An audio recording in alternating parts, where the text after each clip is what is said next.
ये जो बुक है मेरे हाथ में, इसका नाम है think and grow rich by Napoleon Hill.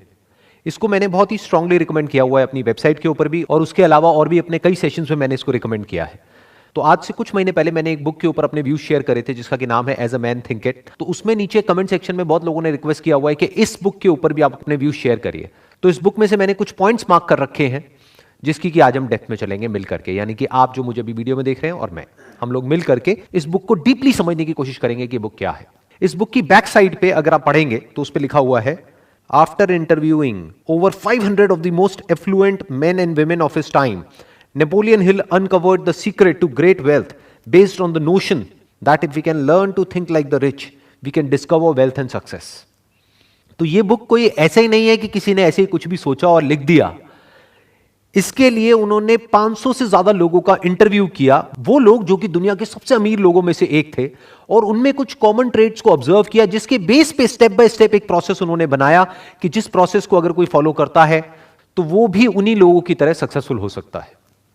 तो इस बुक का जो सबसे इंपॉर्टेंट चैप्टर है वो है डिजायर। उस चैप्टर के एंड में कुछ लाइंस है जो उस पूरे के पूरे चैप्टर को सम अप कर देती है। तो मैं उन लाइंस को पढ़ूंगा, फिर उसको हम डीपली समझने की कोशिश करेंगे कि उसका एग्जैक्ट मीनिंग क्या है। I wish to convey the thought that all achievement, no matter what its nature or purpose, must begin with an intense, burning desire for something definite. इसमें यह कहा जा रहा है कि कोई भी अचीवमेंट है, किसी भी तरह की अचीवमेंट है, उसकी जो शुरुआत होती है वो होती है एक इंटेंस, यानी कि अंदर से एक्चुअल में जो बहुत ही डीपली रूटेड हो हमारे सबकॉन्शियस के अंदर। ऐसा नहीं कि ऊपर ऊपर लेवल पे किसी को देखा और कुछ करने का मन किया। That is more like a wish. So there is a difference between जो यहां पर कहा जा रहा है डिजायर में और विश में। सब चाहते हैं अमीर होना, ऐसा कोई नहीं है जो नहीं चाहता, बट उसको एक इंटेंस डिजायर नहीं कहा जा सकता। जो ये इंटेंस डिजायर होता है लाइफ में कुछ भी करने का, किसी भी फील्ड में सक्सेसफुल होने का, वो बहुत ही कम लोगों में होता है। तो वो क्या कह रहे हैं, किसी भी तरह की अचीवमेंट हो उसकी शुरुआत होती है एक intense burning desire for something definite. मतलब वो डिजायर जो अंदर कॉन्स्टेंटली जल रहा हो, ऐसा नहीं कि ऑन ऑफ हो रहा है। ज्यादातर लोगों के साथ ऐसे ही होता है जो मेरे से क्वेश्चंस भी पूछते हैं कि सर जब आपकी वीडियोस देखते हैं तब तो चार्ज अप हो जाते हैं, उसके बाद में पता नहीं क्या हो जाता है। तो हुआ क्या है कि कुछ देर के लिए वो मेरे कॉन्टैक्ट में आए तो एकदम से जोश आ गया, लेकिन उसके बाद में जो वो एक्चुअल में अंदर से है वो चीज ऊपर आ गई। मतलब एक विशफुल थिंकिंग हर एक के अंदर होती है कि हाँ मेरे को इतना पैसा चाहिए, उतना पैसा चाहिए, मुझे ये चाहिए, मुझे वो चाहिए। ये सब क्या है, विशफुल थिंकिंग जो औरों को देख करके हमारे अंदर पैदा होती है। बट एक burning desire for something definite, कि जिनको एग्जैक्टली पता होता है कि उनको क्या चाहिए, ये बहुत कम लोगों के अंदर होता है। Through some strange and powerful principle of mental chemistry, वो क्या कह रहे हैं कि माइंड में कुछ केमिकल्स रिलीज होते हैं। इसकी वजह से जब कोई हमारे अंदर डिजायर उठता है और वो बिल्कुल क्लियर होता है हमको क्या चाहिए, और हमारी जो ब्रेन की केमिस्ट्री है उसमें कुछ चेंजेस हो जाते हैं। अब इसमें हमको कुछ मिस्टिकल नहीं बनाना है, हमको ये नहीं सोचना है कि कहीं से कुछ तरंगे आती हैं, वो उठती है और फिर ये होने लग जाता है, वो होने लग जाता है, ऐसा कुछ नहीं है। इसीलिए उन्होंने क्या वर्ड यहां पे यूज किया, केमिस्ट्री। इट इज केमिस्ट्री, जैसे हमने स्कूल में पढ़ी है, इट इज केमिस्ट्री। केमिकल लोचा होने लग जाता है हमारी ब्रेन के अंदर। इसकी वजह से, उस केमिकल लोचे की वजह से क्या होता है, हम उस डायरेक्शन में भागने लग जाते हैं। जब माइंड में, इसको आप इस तरीके से कह सकते हो कि जब एक इमेज फिक्स हो जाती है, ये डिजायर क्या है बेसिकली, किसी ना किसी इमेज से रिलेटेड है, तो जब वो इमेज फिक्स हो जाती है, डेफिनेट होती है, तो ब्रेन में जो सारे केमिकल्स हैं वो एक पर्टिकुलर तरीके से चलने लग जाते हैं। यानी वो ही केमिकल्स रिलीज होते हैं जो कि उस इमेज को रियलिटी बनाने के लिए चाहिए होते हैं। बॉडी इतनी इंटेलिजेंट है कि वो अपने आप ही ऐसे केमिकल्स अंदर प्रोड्यूस करती है कि आदमी की बॉडी और उसका माइंड उस डायरेक्शन में भागने लग जाता है। फॉर एग्जाम्पल, मुझे रेड कलर की ये गाड़ी चाहिए, ये वाला मॉडल चाहिए, तो इससे क्या होगा, क्या केमिस्ट्री में चेंजेस होंगे ब्रेन की में। देखो आप कहीं भी होगे आपको गाड़ी नजर आने लग जाएगी। आप सड़क से जा रहे होगे, एकदम से दूर से भी कहीं वो गाड़ी निकल रही होगी तो आपको दिख जाएगी। तो बस इतना हो जाता है कि आपकी नजर वहां चली जाती है। जो हमारी नजर एक्चुअल में भटकी होती है, आपको चारों तरफ वही नजर आने लग जाता है। यानी आपका दिमाग फोकस्ड हो जाता है। नहीं तो वैसे हमारे दिमाग में हजार चीजें एक साथ चलती रहती हैं, बट जिस बंदे के माइंड में क्लियर हो जाता है कि मेरा ये डिजायर है और मेरे को इसको अचीव करना है, उसका माइंड एक ही डायरेक्शन में भागने लग जाता है। अब उससे वो चीज मिल नहीं जाती है, क्योंकि उस चक्कर में बंदा फंस भी सकता है अगर बाकी के जो स्टेप्स इसमें बताए गए उसको फॉलो ना किया जाए तो। ऐसा नहीं है कि अगर डिजायर के ऊपर ही हम अपना काम करते रहे तो वो चीज खुद चल करके हमारे पास में आएगी, ऐसा नहीं होता है। उस चक्कर में बंदा फंस भी जाता है। फंस कैसे जाता है? जिसके दिमाग में पहले से ये बैठा हुआ है कि मेरे को ये चाहिए और यही गाड़ी चाहिए, एट एनी कॉस्ट चाहिए और अभी की अभी चाहिए, और वो रातों रात तो मिलेगी नहीं, तो उसको बेवकूफ बनाने वाले भी लाइन से बैठे हैं। वो आएंगे कोई भी स्कीम लेकर के या कोई भी प्लान लेकर के, कुछ भी लेकर के, और उसको कहेंगे तेरे को ये चाहिए ना, ले बेटा तू ये ज्वाइन कर ले, ये कर ले, वो कर ले, उससे तेरा ये हो जाएगा। तो ऐसे बंदों की बेवकूफ बनने की पॉसिबिलिटी भी उतनी ही है जितनी की सक्सेसफुल होने की। आप कह सकते हो 50-50 है। 50% पॉसिबिलिटी है कि वो बुरी तरह से बेवकूफ बनेगा, 50% है कि वो सक्सेसफुल होगा। कब होगा सक्सेसफुल? जब आगे भी जो बातें कही जा रही है उसको भी ढंग से डीपली समझेगा, उसको भी फॉलो करेगा, तब वो सक्सेसफुल होगा। बट अगर सिर्फ यहीं तक शॉर्टकट मारने की कोशिश करेगा तो वो फेल हो जाएगा, उल्टा फंस जाएगा। ये डिजायर ही उसको फंसा देगा। अब वो किस तरह से फंसा देता है उसके बारे में मैंने अपने अलग अलग सेशंस में बहुत बात करी है, तो मैं उसमें अभी नहीं जाऊंगा इस वक्त, लेकिन वो हमको फंसा देता है। एक दूसरा डिजायर होता है जो खुद को कैपेबल बनाने का डिजायर होता है। वो डिजायर बड़ा कमाल का होता है। मतलब अगर आप खुद के ही एक बेटर वर्जन को इमेजिन कर सकते हो, जैसे अगर आप बिजनेस कर रहे हो और आपका डिजायर सिर्फ पैसा है, तो there is a strong possibility एक आप गलत रास्ते पे भी जा सकते हो जो आगे जाकर के आपको फंसा सकता है। अब तो कुछ वेब सीरीज भी बन गई है ऐसे लोगों के ऊपर, तो मुझे ज्यादा बताने की जरूरत नहीं है। बहुत सारे एग्जाम्पल्स हैं हमारे पास में जो कि पैसे के चक्कर में फंस गए। तो ये पैसे का डिजायर हमको फंसा देता है, चीजों का डिजायर हमको फंसा देता है, लेकिन खुद को कैपेबल बनाने का डिजायर आपको और डाउन टू अर्थ कर देता है और आपको आजाद कर देता है। पैसा तो आता है ऐसे लोगों के पास में, बहुत आता है, जो अंदर से कैपेबल होते हैं। तो अगर इमेजिन करना ही है तो ये डेफिनेट गोल क्या होना चाहिए? अपने ही एक बेटर वर्जन को इमेजिन कर लेना है। फॉर एग्जाम्पल, आप एक बिजनेस कर रहे हो तो दो तरह के डिजायर हो सकते हैं। एक कि मेरे को इस बिजनेस से अगले 1 साल के अंदर अंदर मान लो 10 करोड़ रुपए कमाने हैं, एक ये डिजायर हो सकता है। दूसरा क्या हो सकता है? मैं ये प्रोडक्ट बेच रहा हूं लेकिन अभी मुझे खुद पता है कि मेरे इस प्रोडक्ट का लेवल क्या है, तो अगले 1 साल के अंदर अंदर मेरे इस प्रोडक्ट का लेवल ये होगा। उसको आप इमेजिन कर रहे हो कि आज मान लो on a scale of 1 to 10 इसका लेवल है 3, 4, आने वाले 1 साल बाद इसका लेवल होगा 9 या 10। नंबर 1। नंबर 2, अभी मेरे को मार्केटिंग की जो नॉलेज है वो on a scale of 1 to 10 1 है, आने वाले 1 साल बाद मेरे को होगी 10। मेरे कस्टमर्स का जो सेटिस्फैक्शन लेवल है आज की डेट में, क्योंकि क्वालिटी अच्छी नहीं है तो सेटिस्फैक्शन लेवल कम है, वो है 2 या 3 नंबर पे, उसको हम बढ़ा करके ले जाएंगे 10 तक। अगर इस तरह के डिजायर आपके अंदर बढ़ रहे हैं, बर्न कर रहे हैं, तो आप बहुत आगे जाओगे, बहुत दूर तक जाओगे। बाकी जो होते हैं वो गेट रिच क्विक में यहां वहां कहीं ना कहीं जाकर के फंस जाएंगे। ऐसी बहुत स्कीम्स हैं, बहुत तरह के बिजनेसेस हैं, उल्टे सीधे ये वो लंबी गेम नहीं खेल पाएंगे। अब जो एक चैप्टर है इस बुक के अंदर, that is chapter number 4 on auto suggestion. इसमें कहा जा रहा है this is the medium for influencing the subconscious mind. बिल्कुल सही बात कही जा रही है। सबकॉन्शियस माइंड मतलब क्या है? हमारी आदतें, वो काम जो हम बिना सोचे समझे करते हैं। जैसे जब तक गाड़ी चलानी आपको नहीं आती है तब आप कॉन्शियस माइंड से गाड़ी चलाना सीखते हो, एक बार गाड़ी चलानी आ जाती है तो वो गाड़ी सबकॉन्शियस से चलती है। आप कुछ और सोच रहे होते हो कॉन्शियसली, लेकिन गाड़ी अपने आप चलती रहती है। तो क्या कहा जा रहा है? No thought whether it is negative और positive can enter the subconscious mind without the aid of the principle of auto suggestion. Auto suggestion को एक और तरीके से भी आप बोल सकते हो रेपिटेशन। ऑटो सजेशन मतलब कि हम खुद को सजेशन दे रहे हैं, मतलब खुद ही के माइंड में एक बात को रिपीट करते चले जा रहे हैं। किसी भी स्किल को अगर हमको डेवलप करना है तो उसके लिए क्या चाहिए? Repetition, practice. माइंड के लेवल पे अगर ये जो डिजायर है, अभी वो सिर्फ एक डिजायर है, उसको बर्निंग डिजायर बनाना है, तो उसके लिए क्या करना पड़ेगा? क्या चाहिए माइंड के लेवल पे? Auto suggestion. ऑटो सजेशन मतलब क्या? रेपिटेशन, कि बार बार उसके बारे में सोचना पड़ेगा। तो वो धीरे धीरे कॉन्शियस माइंड से हट करके सबकॉन्शियस में चला जाएगा। फिर क्या होगा? अपने आप ही वो थॉट्स आने लग जाएंगे। बिल्कुल ऐसा है जैसे एक बीज को आप प्लांट कर रहे हो। डिजायर बिल्कुल एक बीज के जैसा होता है, तो बड़े सोच समझ करके वहां पे प्लांट करना होता है। नीम का बीज बो दिया तो उसके बाद में पता नहीं लगेगा, लेकिन जिंदगी कड़वी हो जाएगी। और अगर आम का बीज बो दिया तो जिंदगी मीठी हो जाएगी। तो इसीलिए मैंने कहा कि डिजायर किस तरह का अच्छा होता है लॉन्ग रन में और किस तरह का बुरा होता है, based upon my own experience. कुछ लोग मेरी बातों का कुछ गलत मतलब भी निकाल लेते हैं। उनको ये लगता है जब मैं बोलता हूं कि भाई इस तरह के डिजायर हमारे अंदर नहीं होने चाहिए, तो उन लोगों को ये लगता है शायद मैं जो कह रहा हूं उसकी वजह से उनके पास में पैसा नहीं आएगा या उनका लाइफस्टाइल इंप्रूव नहीं होगा, जबकि मैं ऐसा कभी भी नहीं कह रहा हूं। मैं क्या कह रहा हूं, डिजायर ऐसे पालो जो आगे जाकर के आप फंसो नहीं, पैसा बहुत आएगा। और जो भी कुछ कह रहा हूं, सवाल यह उठता है कि मेरे पास में क्या अथॉरिटी है इस बुक के बारे में बात करने की। जो भी कुछ कह रहा हूं अपने एक्सपीरियंस के बेस पे कह रहा हूं। मतलब मैं आपको कोई समरी नहीं बता रहा हूं इस बुक की, वो तो कोई भी कर सकता है। मैं क्या बता रहा हूं कि मैंने इस बुक को पढ़ा था आज से बहुत साल पहले, मे बी 20 साल पहले, जिसके बेस पे मैंने कुछ समझा, कुछ इंप्लीमेंट किया, कुछ चेंजेस लेकर के आया अपनी थॉट प्रोसेस में, जिसकी वजह से आज मेरी लाइफ एक पर्टिकुलर लेवल पे है।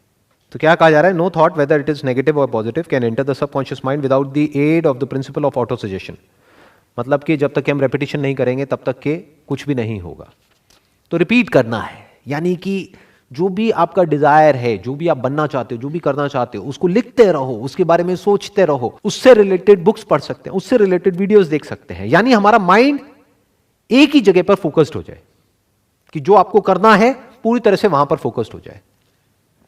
फॉर एग्जाम्पल, आपके माइंड में ये डिजायर है, एक बर्निंग डिजायर है एक्सीलेंस को अचीव करने का, जिस भी फील्ड में आप हो उस फील्ड में, तो उस एक्सीलेंस की जो भी डेफिनेशन है, हर फील्ड के लिए अलग अलग है एक्सीलेंस की definition.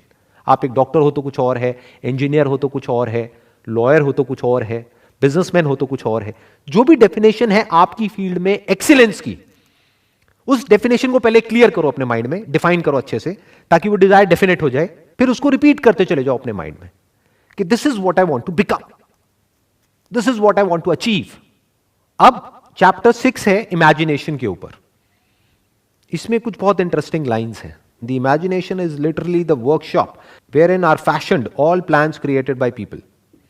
The impulse, the desire is given shape, form and action through the aid of the imaginative faculty of the mind. मतलब यहां पर क्या बात करी जा रही है कि इमेजिनेशन भी बहुत जरूरी है। हम क्या समझते हैं इमेजिनेशन मतलब क्या, सिर्फ उन लोगों के लिए जो किसी क्रिएटिव फील्ड में है। अरे नहीं, सबको है। अगर आपको कुछ भी ढंग का अचीव करना है तो पहले आपको इमेजिन करना होगा, क्योंकि वो अभी आपकी करंट रियलिटी से बिल्कुल अलग है। फॉर एग्जाम्पल, आप क्रिकेटर हो लेकिन आपका फिटनेस लेवल एक लेवल पर है आज की डेट में, बट कोई क्रिकेटर है जिसका कि फिटनेस लेवल एक अलग ही लेवल पे है। मान लो आपका है 100 में से 10, बट कोई और है जिसका है 100 में से 100। तो वो आपके लिए एक एंड गोल हो गया।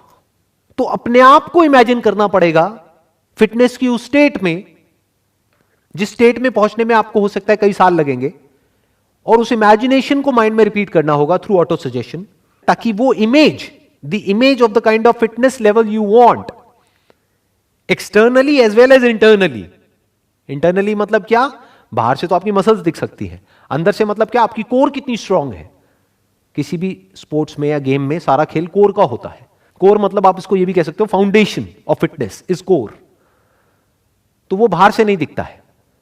तो ये आपका गोल होना चाहिए, और आपके अंदर ये इमेजिनेशन होनी चाहिए कि ठीक है, आज मैं इस लेवल पर हूं, लेकिन मैं अपने आप को इमेजिन कर पा रहा हूं और बिलीव कर पा रहा हूं कि मैं आने वाले 2 साल बाद इस लेवल पर होऊंगा।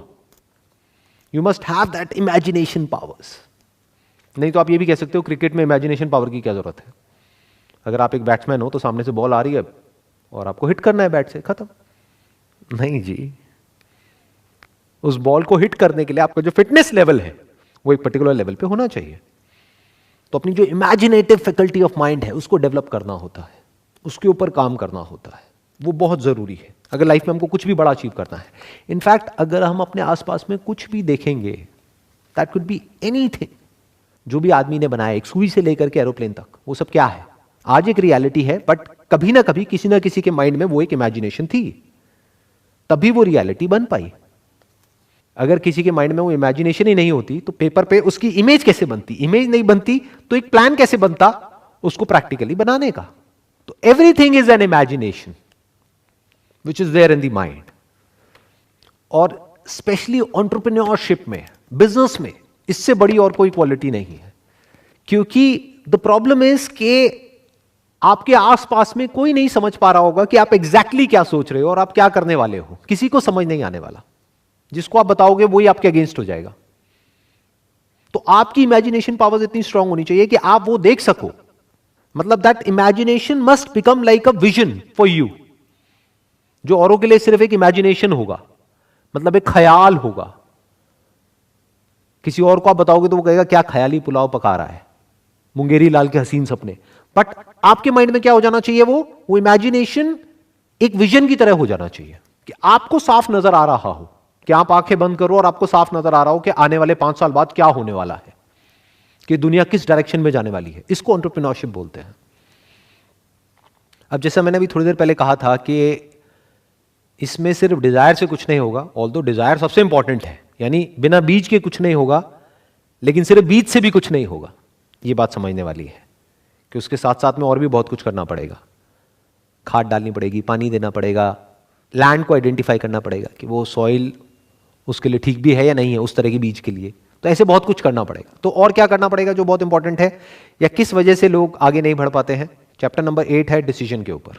इसमें क्या कहा जा रहा है, accurate analysis of over 25,000 men and women who had experienced failure disclose the fact that lack of decision was near the head of the list of the 30 major causes of failure. 30 वजह जो इन्होंने ढूंढी, निकाली failure की, कि जिस वजह से लोग फेल होते हैं, उस लिस्ट में सबसे टॉप पे जो है that is lack of decision. This is no mere statement of a theory, it is a fact. Procrastination, the opposite of decision, is a common enemy that practically everybody must conquer. अब क्या कहा जा रहा है यहां पे, सबसे बड़ा चैलेंज क्या आने वाला है, प्रोक्रेस्टिनेशन। मतलब क्या कि हम टालते रहते हैं, lack of decision. And life is all about a decision.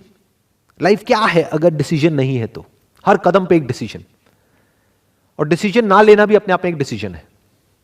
तो यहां पर क्या कहा जा रहा है, लैक ऑफ डिसीजन, कि हम सही टाइम पे जब सही मौका होता है तब सोचते रह जाते हैं, फिर वो मौका हाथ से निकल जाता है, फिर उसके बाद में सिर्फ रिग्रेट करते हैं। ऐसा हमने अपने घरों में बहुत बार होते हुए देखा है।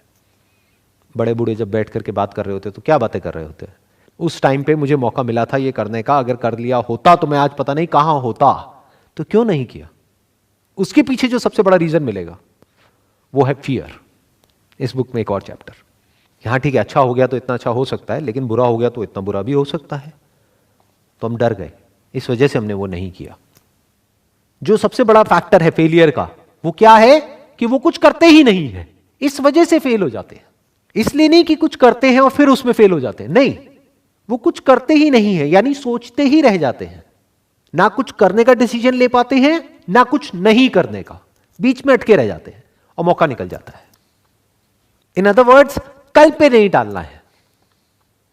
प्रोक्रेस्टिनेशन का मतलब क्या है, कर लेंगे, अभी कौन सी जल्दी है, ये करना है ना, कर लेंगे। तब तक कोई और कर जाता है, फिर वो आकर के क्या बोलते हैं, ऐसे बहुत लोगों को आपने सुना होगा कि अरे ये तो मेरा आइडिया था, उसने कॉपी कर लिया। अरे वो तो तुझे जानता तक नहीं, उसने कैसे कॉपी कर लिया। वो ये कहना चाह रहा है कि उसने कर लिया और मैं सिर्फ सोचता ही रह गया। That is called lack of decision. In simple words, कि मतलब मैं करने के बारे में सोचता रहा, लेकिन कोई और था जिसने सोचा, या ये कह लो हजारों लाखों लोगों ने सोचा, लेकिन उसमें से कोई एक था जिसने सिर्फ सोचा ही नहीं, किया भी। यही डिफरेंस होता है सक्सेसफुल लोगों के बीच में और वो लोगों के बीच में जो सोचते रह जाते हैं। अब इसमें एक और पॉइंट है चैप्टर 9 के अंदर जिसके ऊपर बहुत ज्यादा एम्फसाइज किया गया है, that is persistence. The basis of persistence is the power of will. मतलब क्या कह रहे हैं, परसिस्टेंस कहां से आता है, विल पावर से, कि हमारे जो अंदर की विल पावर है that must be strong enough, कि जब सब कुछ हमारे अगेंस्ट चल रहा हो उस वक्त भी हम आगे बढ़ते रहें, क्योंकि ऐसा तो होगा ही। बिल्कुल जैसे मौसम बदलता रहता है ऐसे ही लाइफ में होता है। सब कुछ हमारे फेवर में नहीं हो सकता ना हमेशा। जितना बड़ा आप कुछ अचीव करना चाहोगे, क्योंकि यहां पर उसी की बात करी जा रही है, जितनी बड़ी सक्सेस अचीव करना चाहोगे उतने ही बड़े ऑब्स्टेकल्स बार बार बीच में आएंगे। उसके बावजूद भी अपनी विल पावर के बेस पे अगर आप आगे बढ़ सकते हो तो आपके अंदर वो क्वालिटी है जो कि बहुत इंपॉर्टेंट है लाइफ में आगे बढ़ने के लिए। मतलब क्या कि चाहे कुछ भी हो रहा है आगे बढ़ते रहना है। बिल्कुल जैसे मैंने अभी मौसम का एग्जांपल दिया, यानी कि मौसम कैसा भी है, कभी बारिश आ गई, आंधी आ गई, तूफान आ गई, ये आ गई, वो आ गई, कुछ भी हो रहा है आगे बढ़ते ही रहना है, रुकना नहीं है। तो आदमी के अंदर ऐसी विल पावर होनी चाहिए कि come what may I will not give up under any circumstances. That is called persistence and that is by far the biggest quality in life. Not just to be successful in life but in any sphere of life. चाहे आप एक student हो, चाहे business कर रहे हो, चाहे job कर रहे हो, चाहे कुछ भी कर रहे हो, परसिस्टेंस तो चाहिए ही। क्योंकि जिसकी छोड़ने की आदत पड़ जाएगी ना, कि जरा सी प्रॉब्लम आई छोड़ो ना क्या करेंगे, वो छोड़ता ही रहेगा जिंदगी में, वो भागता ही रहेगा। वो भगोड़ा बन करके रह जाएगा। और जिसकी आदत हो गई फेस करने की, वो फिर हर सिचुएशन को फेस करेगा, और फेस करके ही तो आगे बढ़ा जा सकता है। कई बार लाइफ में ऐसी सिचुएशंस आती हैं कि उसको बिना फेस करे आप आगे बढ़ ही नहीं सकते। आपका जो सबसे बड़ा डर है वो आपके सामने है, बट बिना उसको कॉन्कर किए आप आगे नहीं बढ़ सकते। यानी जब आपका माइंड, आपकी बॉडी, आपकी फीलिंग्स, आपके इमोशन सब आपको डरा रहे हैं, आपको आगे बढ़ने से रोक रहे हैं, फिर भी अंदर से आप अपनी स्ट्रेंथ को गैदर करते हो और कहते हो नहीं, करना है तो करना है। That is will power. Against all odds आप अगर चलते रहते हो, दैट इज विल पावर। फिर ये बुक में जो भी कहा जा रहा है, थिंक एंड ग्रो रिच, फिर अमीर एक बहुत छोटा वर्ड है आपके लिए, क्योंकि फिर जो आप कर सकते हो वो पैसे से बहुत बड़ा है। आप सिर्फ पैसा नहीं कमाओगे, you will leave a legacy behind.